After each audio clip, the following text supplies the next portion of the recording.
Well, good afternoon. A year and a half ago, we started with 15 days to slow the spread, and now it's gone to get jabbed or lose your job. And today's OSHA rule, very long time coming, we were waiting for it, that was issued. If you look at it, here it is. It's almost 500 pages. And so we're supposed to be a government of laws, not a government of men.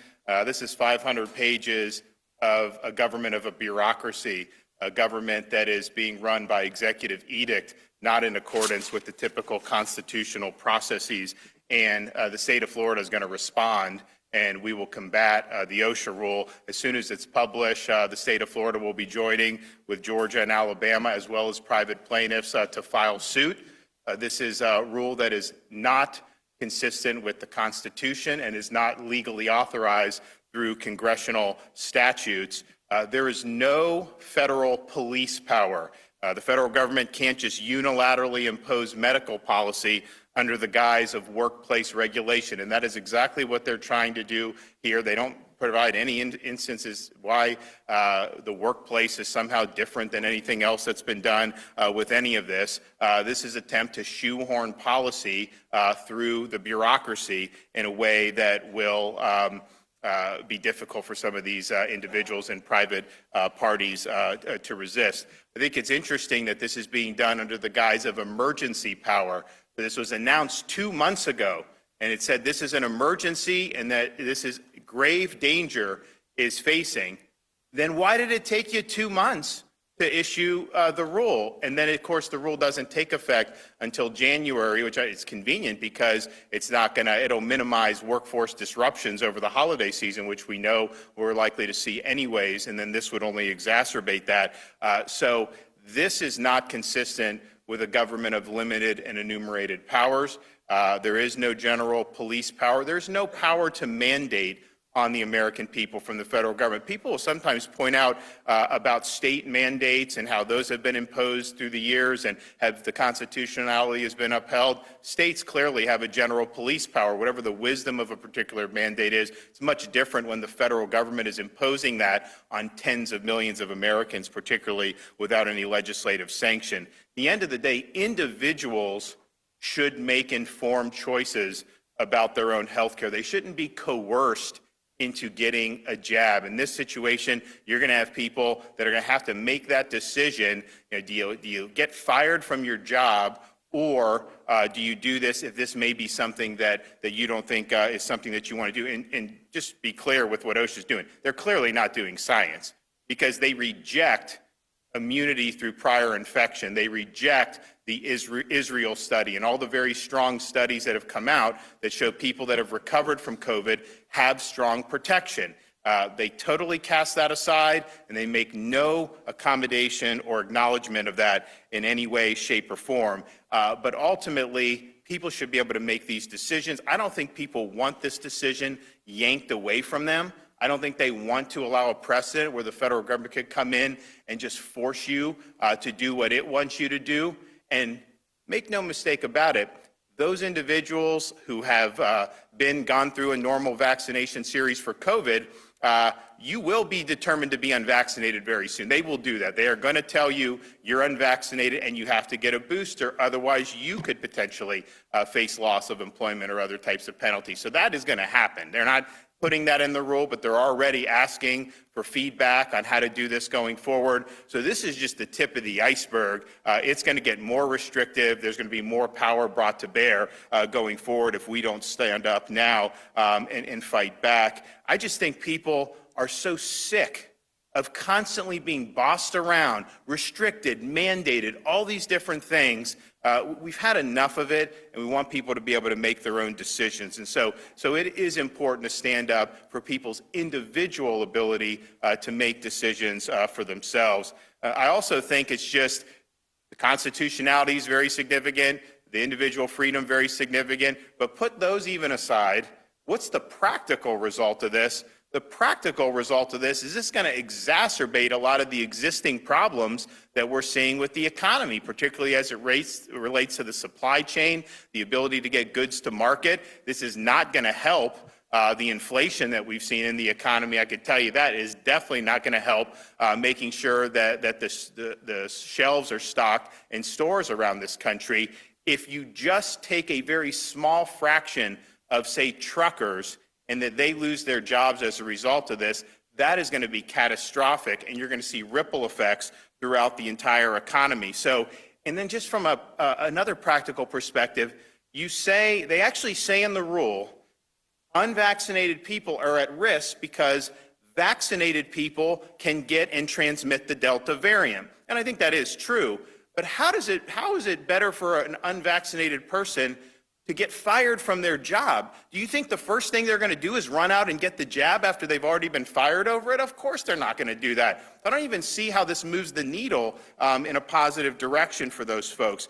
So this is going to cause more economic pain, and I think it's going to end up being a huge mistake. We need more people to fill a lot of these key positions, certainly in Florida, and I think in other parts of the country as well. This is only going to make it even more difficult. So, State of Florida will be filing the lawsuit, which is very, very important, and I know there'll be other states that are doing it and other courts of appeals. Because it's an OSHA challenge, it goes directly to the 11th Circuit, and so we're going to be asking for a stay of this rule, which we think is very, very important. And then, of course, we're going to be having a special legislative session starting a week from Monday, and we want to provide protections for individual employees in the state of Florida. They should not be getting fired over this. We want to make sure that that's something that's abundantly clear.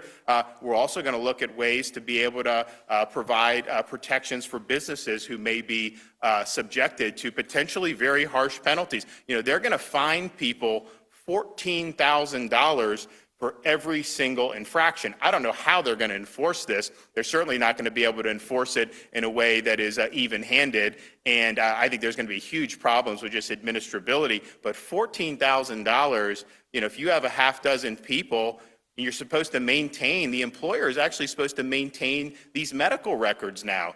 So you thought you just went to the job and did your job, clocked out and went home and went about your business. Now your employer is going to be in charge of making sure that they have your medical records on file for this stuff. Is that really the direction that we want to go? Is that the type of economy that we want to have? You know, I don't think so. So we are going to be able to we need to do legislative response as well. And I think that that's something that will be, I think even more so when a lot of people that have been very concerned about this even apart from this mandate, because there are large companies who are trying to do this anyways. And people are very concerned about it, and this is something that hits very, very close to home for people.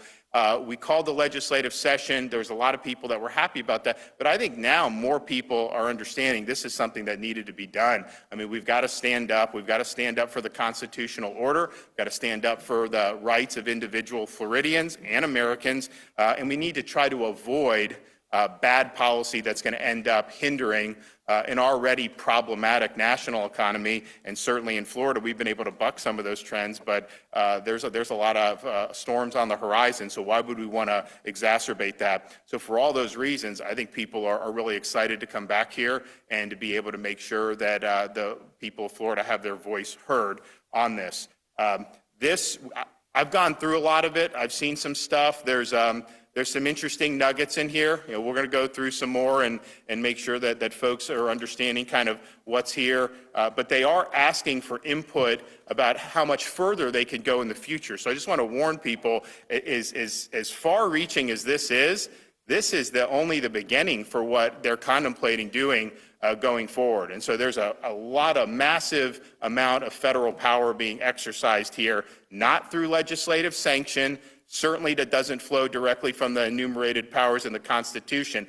This is coming from a federal agency, which is certainly not an agency that has ever been tasked with doing things like respiratory viruses. And so this is really, really significant. And I think it's a huge mistake, but I'm confident that this is not something that's ultimately going to pass constitutional muster. So we'll stand up. We'll stand up for the Constitution. We'll stand up for people's rights. We'll stand up for people's jobs.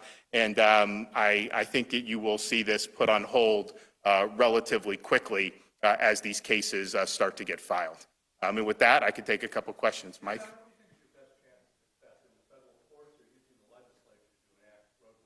I think it's a combination. I don't think that as elected officials we can just subcontract out people's freedoms to courts, because courts don't always come through when they need to come through. So we have a responsibility, regardless of what the courts would do, to protect people. But I will say, I think this is so far beyond what we've ever seen before that we get this up in the 11th Circuit. I think we have a very, very high chance of success, certainly in front of the whole court, if we get an en banc hearing. Of course, as you get these panels, it determines what kind of judge you get. You may get different, but I think ultimately we will. I think they'll win in the 5th Circuit. I think we're also seeing challenges in the 6th and the 8th, and I would anticipate that. And I think you're going to see a lot of adverse rulings on this, and it will eventually go to the U.S. Supreme Court. I think that's clear. Yes, sir.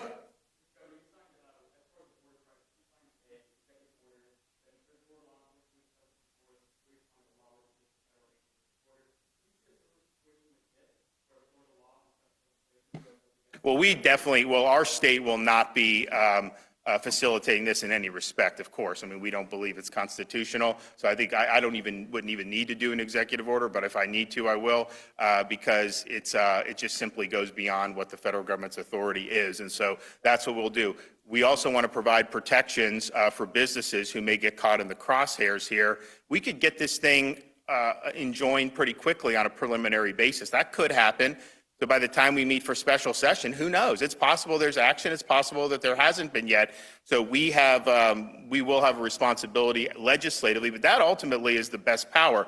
Unilaterally, what you can do, you're limited in executive action. During COVID, when people were using emergency, I think those powers were abused, but that was the guise of it.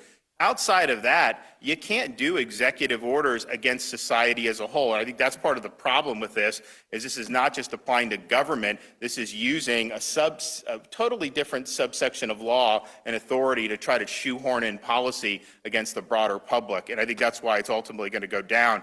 But we in Florida, we need the legislature. They need to come in and they need to do this, because that's how you do it consistent with the rule of law. It's not just executives issuing edicts against society, which are not, whether they're even valid in these emergency. I think it went way beyond what it should have. But clearly, and if you're not in an emergency situation, you don't have the ability to do it. The idea that this is an emergency after most of these people have been working for a year and a half straight. Most of these people, the people in the trucking and logistics and all this stuff, they've kept society going for a year and a half. And now all of a sudden you're saying this is an emergency and that you take 2 months to do the rule, that it's so emergent that you couldn't even just turn this around quickly. So you do it in 2 months, and then you're saying it doesn't apply for another 2 months. That's not emergency. That's them trying to make policy without having to go through the proper channels through the Congress, because they know they wouldn't be able to enact this if they went through the Congress.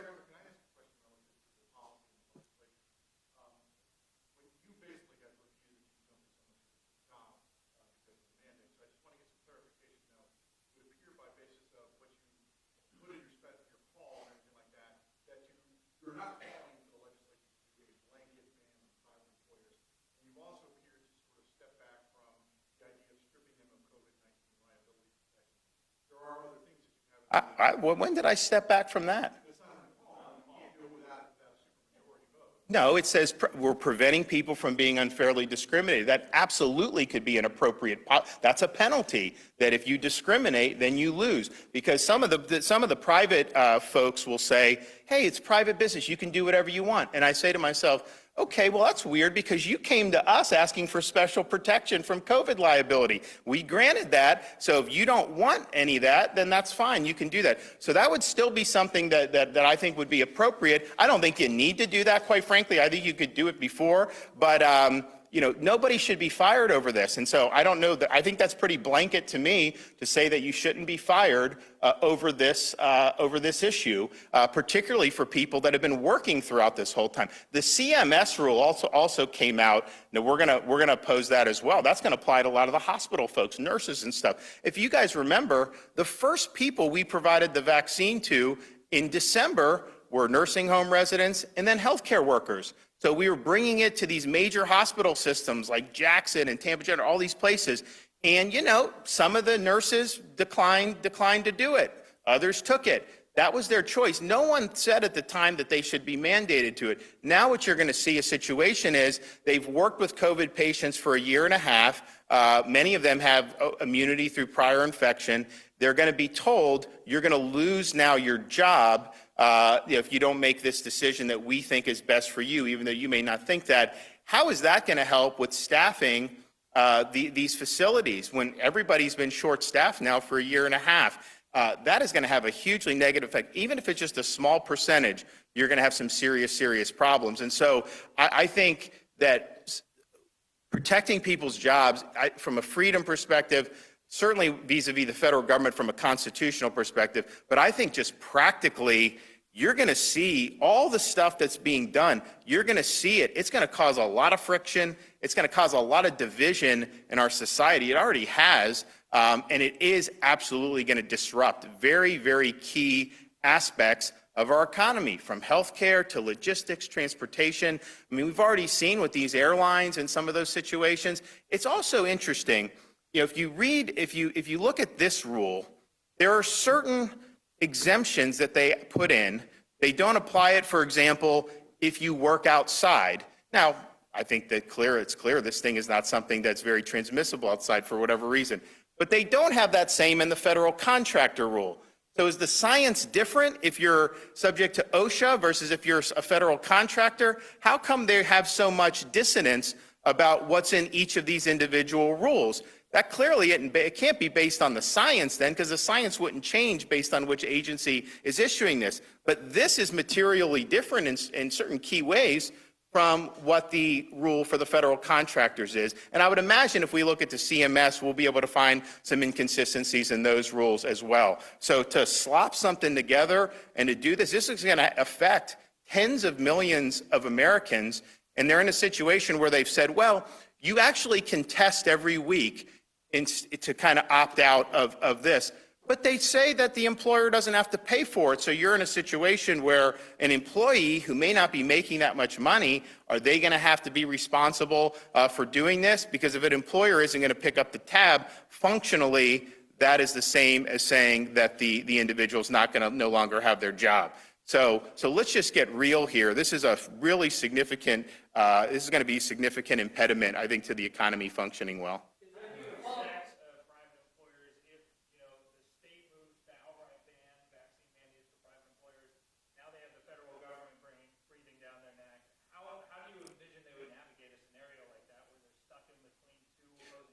Well, we are interested in using some of our resources to potentially provide a defense fund for some of these fines. Like I said, they're not going to be able to enforce this uniformly because you're talking about not every business because they have a 100-employee limit, although they are asking should they do it to the smaller ones too, and I think that would probably come if we were to roll over on this. So I think there's ways that we can create some support to be able to basically pay some of these fines off. I think we can get this thing enjoined in the meantime.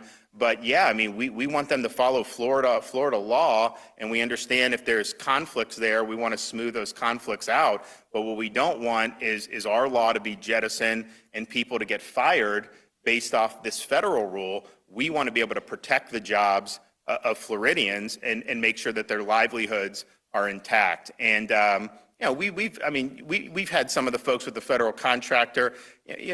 We had a fellow who's got a business. He's visually impaired. He serves visually impaired people. I mean, his business will just shut down if that's gone in. And there's a whole bunch of stories around about people. And again, they're not recognizing people that have recovered from COVID. They're really not recognizing the full range of health concerns that people may have. And it's like, why are you doing this? And so we're gonna continue to fight it.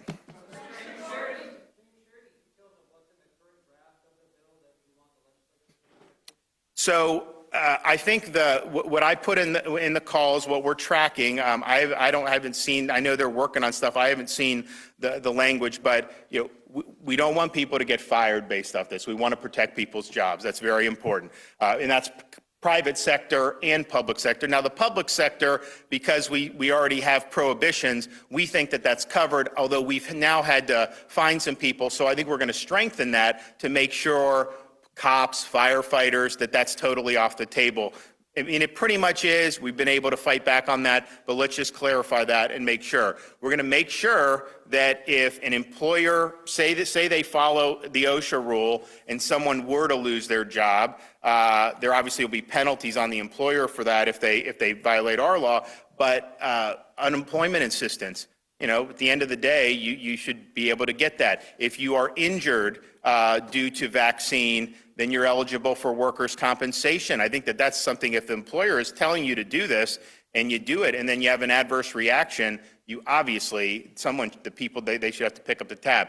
So there's a lot of different things in that regard. We are going to also address the Parents' Bill of Rights. I think it was a good piece of legislation, but it wasn't drafted with the understanding that you'd have subordinate government boards like school boards to just say the hell with the law and do whatever they want. And so that's a problem because, you know, the Department of Education took away the school board members' salaries, which I think was appropriate, but at the end of the day, the federal government just sends them more money, and so that wasn't effective teeth. So what you need to do is, if the parents' rights are being violated, then the parent can go in and vindicate that with a private lawsuit. And if they win, they get the attorney's fees against the school board. That's the best way to enforce it, not to have it enforced through some administrative way. So we're going to be seeking that. We're going to make sure that it's clarified exactly what the parents' rights are vis-a-vis these school boards. And of course, you've seen these are huge issues throughout the country because these boards have taken a lot of power away from parents. And in Florida, we really want to be empowering the parent. So we're going to be looking at doing all of those things. I don't know if it's going to be necessary, and I probably not, but I've been very clear about COVID vaccine mandates for school children are not allowed in the state of Florida. We're not going to have that mandated. That is a parent's choice. I think that should flow from the current legislation that's been enacted, SB 2006, as well as the Parents' Bill of Rights. But if there needs to be any clarification on that, because I know a lot of parents have been concerned about potentially being forced to do that, and that's not going to happen. That's a parent's decision. So I think that there's a lot of stuff. And so the question would be is, I think those are, by and large, people agree on that. What are the enforcement? How do you enforce, say, the private employer? Do you have the employee sue? Do you have the attorney general enforced? Do you have some? So those are all things that can be negotiated. But my view is going to be, if someone's been working this whole time, can they keep working or not? And if you're telling me they can't work anymore, then that is not adequate for what we're looking to do to be able to protect people's jobs and to be able to protect people's livelihoods. I mean, this has caused a lot of angst for a lot of people who were going about their business. Many of these people stepped up throughout the whole time, been working in person, never work from home, and now they're being told all of a sudden that they're not wanted anymore, or that somehow they can just be cast aside. That's not the way you treat people. We want to make sure we're standing for these folks. We want everybody to be able to work. We want everybody to be able to provide for their family. That's a much stronger state when people have their ability to earn a living than if you're casting some people aside. That's not going to end up helping things very much. So stay tuned tomorrow. We'll have the first filing as soon as the rules publish. Follow that up for a motion to stay at the 11th Circuit. And also we'll have announcements on the CMS rule. We didn't necessarily anticipate that being published the same time as the OSHA rule, but that has huge ramifications for all these healthcare providers and all these healthcare workers. And we've already seen in different parts of the country when those mandates have been put in, that's caused huge disruption really across the board. We want to minimize that disruption. Our COVID hospitalizations is probably at a pandemic low now, and we've had, I think, 70 straight days of decline, very low hospital admissions, pandemic low. But as the seasons change, we see how these things go. I've been saying this for 9 months. There's an ebb and flow to this, and so if you start to see admissions increase, hopefully they'll all get the monoclonal antibodies, and then that'll reverse that trend immediately if we start to see it. But if you do see more hospital traffic, everyone needs to be fully staffed. Having that CMS rule in place, especially if it takes place early January when we're likely to see the peak of whatever winter season we see, that's going to make it more difficult. And it's not just about caring for COVID patients. There's all these other ailments that are traditional that we need to make sure that we're supporting the care for as well. So stay tuned for that.